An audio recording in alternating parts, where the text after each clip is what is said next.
When you work in education leadership, you don't get off at 5 o'clock. Your mind is always on the clock, thinking of ways to solve problems for your students, parents, and teachers. On the Clock is your go-to podcast to learn valuable insights from education leaders across the United States.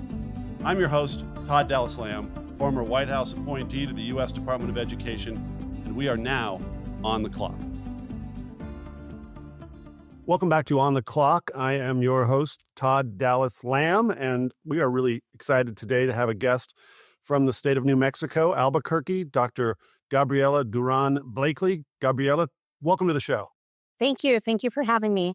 You are our second, believe it or not, I was thinking about this morning, you're our second district that we've interviewed from the state of New Mexico. Oh, really? We interviewed TJ Parks from Hobbs a couple of years ago. Really good guy. Oh, great. That's great. Yeah, he's the opposite side of our state, so he does good work down there. That's awesome. Tell me a little bit. I was, asking Tony Hebert, our producer, before the show started, if he'd been to Albuquerque before. I have. Tell me just a little bit about your district. So our district is really unique. We are the largest district in a very rural state. So we're the urban setting pretty much in New Mexico.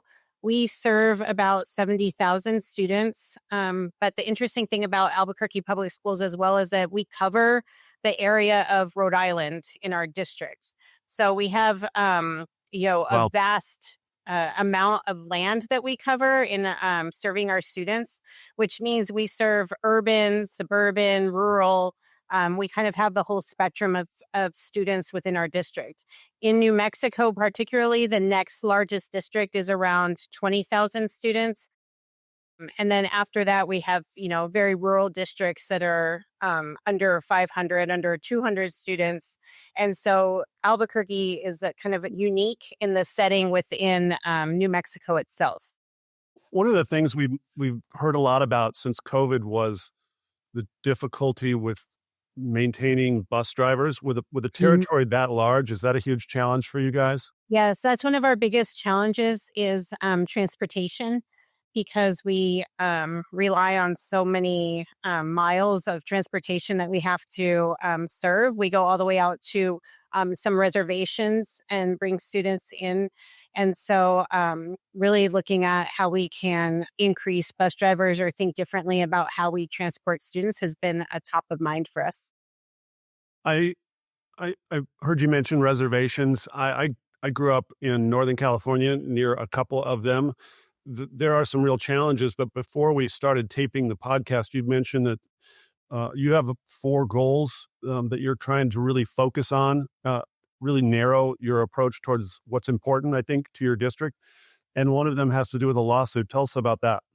Yeah, so there was a lawsuit several years ago, I want to say it was 5 years ago, that New Mexico as a state wasn't serving our Native American students, our students with students with disabilities, our students that are economically disadvantaged, and our English language learners. And those are large percent of students that we serve in Albuquerque Public Schools.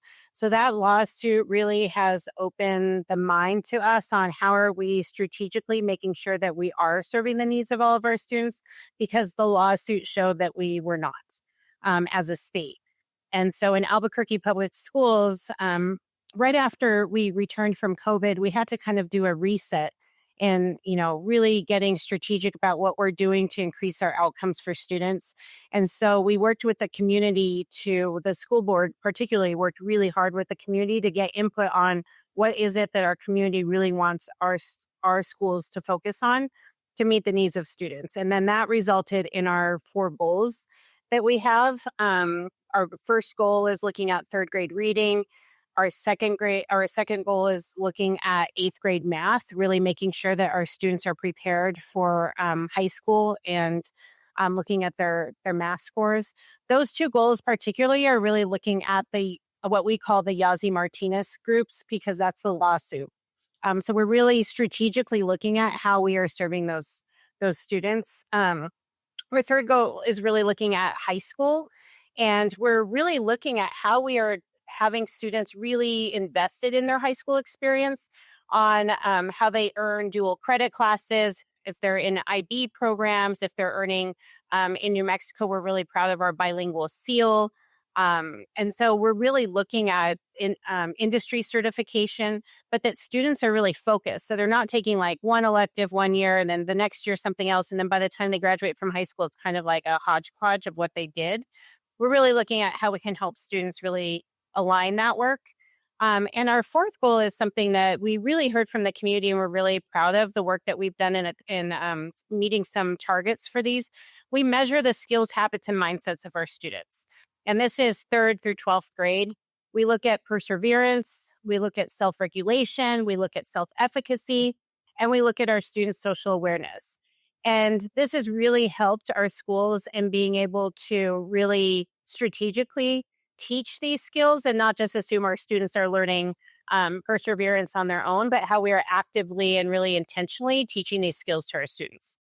Let's take a couple of those one at a time. Let's start with the first one you mentioned, that 3rd grade pressure point for reading. It's really pretty vital that they are on task to be lifelong readers and then learners by 3rd grade. You really can't fall behind, or you really risk academic self-awareness that you're falling behind, and that can lead to all kinds of problems with regards to all the rest of education, can it? Correct. And that's why we're really concerned about our reading scores. As a state, it's been a big initiative of our governor too, and how we're teaching reading. And so, right now before we adopted this goal, we were at about a quarter of our students in the subgroups we were looking at were proficient in reading by 3rd grade, which unfortunately means that 75% of them are not. And that was really concerning to me when I took over the role of the superintendent, was how are we going to really address this? Because our students, we're not setting them up for success along their schooling or along their life if we aren't teaching them how to read, particularly in those early grades. What kind of interventions are you using? So we're really have dug in deep to the science of reading. We've taken a lot of experience and knowledge from Mississippi, because New Mhm. Mexico and Mississippi used to really be like the two that were the lowest in Right. proficiency amongst students. And so once Mississippi turned their state around, we were kind of like, uh-oh, what happened to Mississippi? But it was a little bit of a kick for us that we can do better for our students and it's possible. So, I thank the teachers for the work in Mississippi, because it gave our teachers like some hope and some strategies on how we can do things differently. So we've really dug into the science of reading. All of our elementary schools are really focused on letters training, and how we can really make sure that we're teaching the fundamentals of reading in a very strategic way across all schools. So we have 88 elementary schools. So the opportunity for it to be very different at each school has really impacted the outcomes. And so we're really working as how can we as a district ensure that no matter what elementary school that you go to across our vast district, that you're getting these core foundational skills in early reading in 3rd grade. When I first started in education 25 years ago or so, we were really in the throes of what they used to call the reading wars. Have you been shocked at how suddenly we have sort of focused on science of reading across the country? Yes, I have been, and I've been in education for, over 20 years, and just hearing in the past couple of years how the shift has just changed from the direction of reading and how intentional it has been. And really, when I talk to my colleagues across the country, we're all having the same conversation. And it's interesting because, maybe 5 or 6 years ago, everybody was having kind of the argument about which reading strategy to do. And now it's kind of like that argument has, at least in New Mexico, ended for the most part, as far as like we really need to hone in on the science of reading. What's amazing is I live in Maryland, very blue state. They don't typically look to states in the South for solutions. But the Mississippi Miracle was so real and so compelling that we hired Dr. Carrie Wright to be our state's That's commissioner. right. Yeah, Hmm. that's incredible. And then on the math side, eighth grade, that's pretty personal to me because I started having real issues with math around then. So that's another key demarcation grade level to be able to have them up to speed by that grade, or they're going to have real problems as well.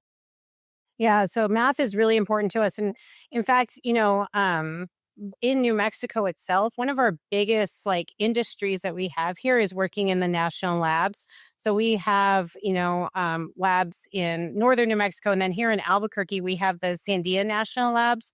And so science and math is a really big push for us, just in our own community for students to be successful. But then we really look at math as an indicator of student success. Just like, reading for years has been this indicator of a school to prison pipeline. But really, when you look at math, particularly, you can see it connected to a dropout rate for high school. So we know that our students really have to gain those math skills at an earlier age in middle school so that they go into high school really ready to be successful. You are a classic violinist, and you actually perform at the Albuquerque Symphony. You always hear about the matching up of mathematics and music. Do you have that in your own personal life as well? Yeah, it's really funny you say that because I love math, which in this role is really helpful because I'm obsessed with data as, liking math. But the interesting part of that story is I've always really liked math. And even as an adult playing music, there are several times where I'm reading music and I have to, you have to use math in order to Right. change the timing and whatnot in musical scores. But I actually was going to be a math teacher at one point, and I was in college and I was tutoring in the math program and realized it's really hard to teach math if it's something that comes easy to you.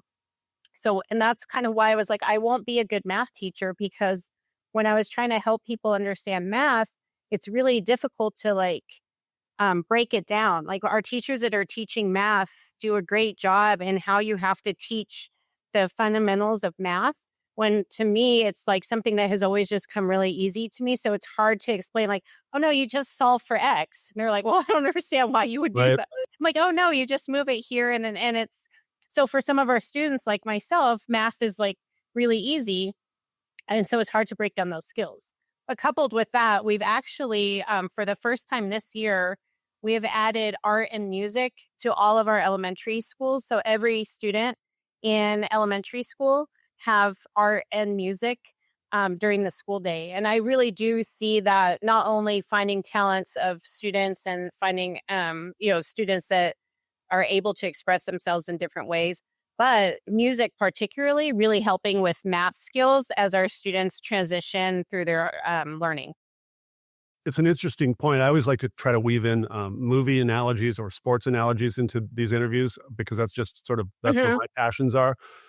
But like the greatest basketball players in the world, more often than not, make lousy coaches. The Hmm. sport in basketball, for example, is just too easy for Michael Jordan, and he doesn't have the patience or ability to teach people Yep. who don't have that kind of talent. The same thing really applies to teachers, doesn't it? Exactly. I mean, that's exactly how I saw it with math. I think that happens for a lot of our teachers just with school in general. Like school was something that was easy for them or fun for them, like it worked really well for them. So trying to translate that into students who are disengaged in school is really difficult for some teachers because they're not like able to understand, just like I'm saying with math, how do you translate that to a student who has a very different life experience or interest than the lens that you're coming from? Your third goal surrounds college and career. And we mentioned the reading wars before, and I feel like we're transitioning from a movement that really was a social movement that moved towards the schools, which said if you don't go to college, you're somehow a failure in this Mhm. country. And I'm really heartened to see that more and more districts are looking at college alternatives to for some students. College isn't for everybody. It's really expensive. You can make a lot of money in a lot of different professions that don't involve a 4-year degree. And I'll give you one example in my own personal life. If my son wanted to work in politics, I would probably just get him a job right out of high school in politics. And there's a million jobs in politics. And I know personally, having worked in that world, that there are a lot of people that just dropped out of college, 2 years in to work on a campaign and never left the profession. Mm. You see that a lot with coders as well. They don't need college at some point. College was always about getting a job, but there's lots of avenues, isn't there, to getting a job, a very lucrative job in many cases, without being stuck with a 4-year degree and all the money that comes with that degree. Yeah, 100%. I mean, we've seen that we've kind of like made only one option for students, which either puts students in roles that they really aren't happy in, or it disengages a lot of students. And then on the flip side, with our business community, we see we've created huge holes in a lot of professions that now we don't have anybody to be able to do, because we've like done this track of students that we're all supposed to go to college, and it just really isn't. We're all so different, and everybody has different talents, and there's a lot of jobs and very successful jobs that you don't have to take out these huge college loans for. So that's why we're really focused on opening up the doors for our students, that if they do want a profession that requires a college degree, that we set them up for success in that. Or if there's a profession that doesn't need a college degree, or is it a 2-year degree, or is it a certification? All of these things. And so we're really like focused on creating career academies for our students that are things like healthcare, where you can have an entry level position from in healthcare that you will never need a 4-year degree for, or you can want to be a medical doctor. Like, so the spectrum is there, and we have to provide those opportunities for students, because I do think that we've done a disservice to our students and to our community by creating this like one track education system. The final goal you have seems to me the hardest one. How do you, as a school district, teach that which historically has been the realm of mom and dad, teaching a child regulation, perseverance?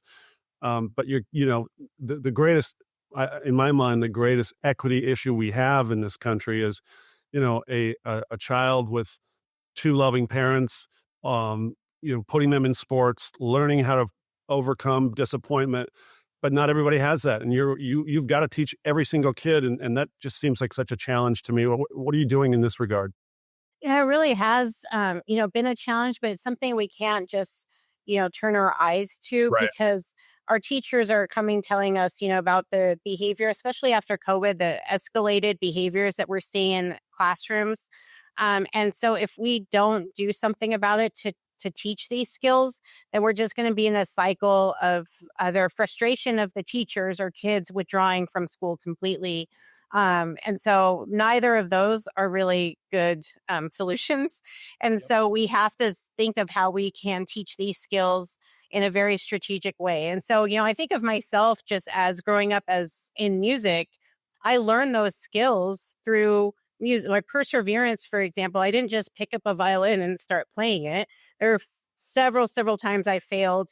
And how was I coached by a teacher that taught me, like, okay, you messed up, like, this is how you practice and it takes those like intentional skills. And so we're really looking at how we provide those opportunities to our students. One of our huge initiatives that we have in several of our elementary schools is what we coin as Genius Hour. And so Genius Hour is really developed in the school day. It's based on like how Google gave their employees just like kind of this free time, so to say, to develop, to think, to just create. It's not in the like sit in front of your computer and do very like specific work. And so we give our elementary school students 45 minutes a day for them to be in those spaces where they can be creative in different ways that meet like what their interests are and what the interests of the teachers are. So this is anything from like robotics to in New Mexico, mariachi music is really big. So all of these different places where teachers work with students specifically using terms like how is this building your perseverance? What does this mean for self-efficacy? If you, missed your goal playing soccer and you fell on the floor and caused a fit, like how can we help you with your self-regulation? Like how do we actually use those experiences within school very strategically, just like you said, like a parent would do. But Mhm. as educators, we have to step into that time in the school day to really intentionally teach those skills to our students. And we've seen like a huge growth in a lot of those areas. The area we're struggling the most with is our students who are unhoused. And so we have about 3,000 students who are identified as students who are unhoused. And they have really, which isn't surprising, but they have really low levels in the assessment we're doing that's measuring those skills. And so we're looking at like what are the intentional strategies we can use with our students to make sure that they're gaining those skills that are going to help them get out of the trajectory cycle that they're in right now. Well, as we're taping this, it's the close of the year. I noticed on your bio that you started July 1st of last year. So this is your 1 year anniversary, first year in. What do you think? Yeah, so it's been a whirlwind. Sometimes it feels like it's only been a year, and sometimes it feels like it's been 10 years. Right. But I'm really proud of the work that we're doing. I'm from Albuquerque, so being able to give back to my community is something that's really important to me.